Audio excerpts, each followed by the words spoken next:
Murid-murid baru saja mendengar Yesus bicara tentang perkawinan, dan reaksi mereka aneh. Mereka bilang, kalau begitu lebih baik jangan menikah. Sebentar, apa yang baru saja Yesus katakan sampai murid-muridnya sendiri bereaksi seperti itu? Kita mundur sedikit. Beberapa orang Farisi datang kepada Yesus. Kelihatannya seperti mau bertanya. Tapi Matius memberi kita satu informasi penting. Mereka datang untuk mencobai Yesus. Pertanyaannya soal perceraian. Bolehkah seorang laki-laki menceraikan istrinya dengan alasan apa saja? Mereka menunggu jawaban. Boleh atau tidak? Tapi Yesus tidak masuk ke situ. Ia malah membawa mereka jauh ke belakang, ke awal penciptaan. Sejak semula, laki-laki dan perempuan. Keduanya menjadi satu daging, bukan lagi dua.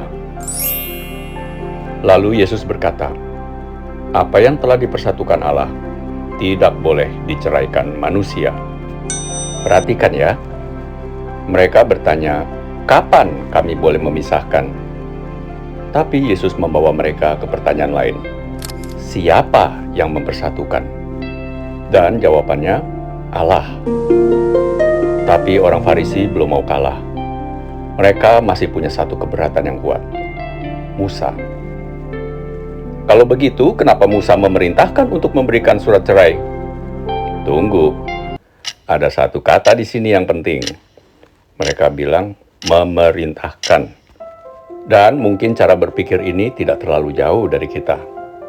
Saat hubungan sudah sulit, kita juga bisa mulai mencari. Jadi batasnya di mana nih? Dalam keadaan apa aku boleh bercerai? Tapi dengar jawaban Yesus. Ia tidak berkata Musa memerintahkan. Ia berkata Musa mengizinkan. Karena apa mengizinkan? Karena ketegaran hatimu. Itu mengubah semuanya. Jadi masalahnya ternyata bukan cuma aturan mana yang berlaku. Yesus membawa pembicaraan lebih dalam ke hati manusia. Hati yang bisa saja berhenti mendengar, berhenti mendekat, berhenti mengambil satu langkah menuju arah yang benar.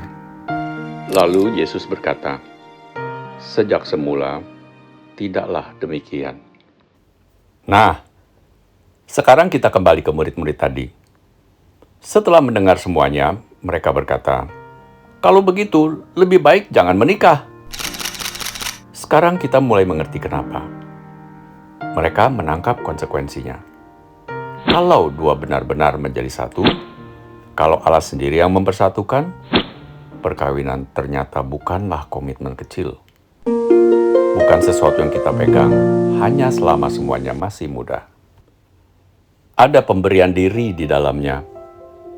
Bukan cuma saat dua orang berjalan ke arah yang sama, tetapi juga ketika tetap memilih berjalan bersama.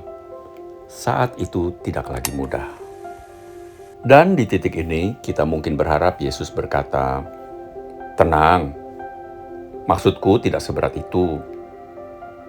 Tapi ia tidak melunakkannya. Malah ia membawa percakapan lebih jauh lagi. Yesus sekarang bicara tentang orang yang tidak menikah demi kerajaan surga.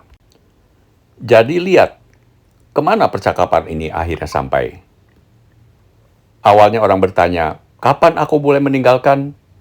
Sekarang Yesus bicara tentang seseorang yang bahkan rela tidak menikah demi kerajaan Allah. Panggilannya berbeda, tapi ada sesuatu yang sama, pemberian diri. Dan mungkin sekarang kita melihat apa yang Yesus lakukan sejak awal. Orang Farisi datang mencari batas. Apa yang boleh? Kapan boleh keluar? Seberapa jauh hukum mengizinkan? Tapi Yesus terus membawa mereka kembali kepada maksud Allah. Dan mungkin itu sebabnya satu kalimat ini terus muncul. Sejak semula tidaklah demikian. Karena sebelum bertanya, apa yang masih diperbolehkan? Ada pertanyaan yang lebih dalam. Apa yang sebenarnya Allah kehendaki sejak semula?